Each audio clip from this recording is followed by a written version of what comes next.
আসসালামু আলাইকুম। কেমন আছেন বন্ধুরা? আজকে আপনাদেরকে ডাবের পুডিং কিভাবে সহজে বানানো যায় তার রেসিপি নিয়ে চলে আসলাম। ডাবের পুডিং বানাতে আমাদের ডাবের পানি ও ডাবের ক্ষীরের প্রয়োজন রয়েছে। প্রথমে আমরা ডাবের ক্ষীরটাকে ছোট ছোট ও পিস পিস করে কেটে নেব।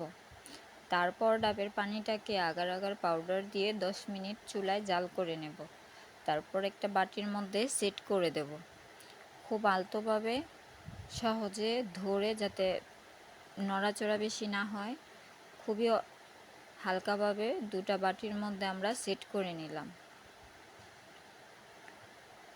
তারপর আমরা 1 ঘন্টার জন্য রেখে দেব। 1 ঘন্টা পর আমরা আবার ফিরে আসব পুডিংটা সেট হয়েছে কিনা দেখার জন্য। দেখো পুডিংটা খুব সুন্দরভাবে সেট হয়ে গেছে। তারপর আমরা এটা প্লেটে ঢেলে নিলাম। খুব আস্তে করে ঢালবেন যাতে ভেঙে না যায়। আমাদের পুডিংটা খুবই সুন্দরভাবে সেট হয়ে গেছে।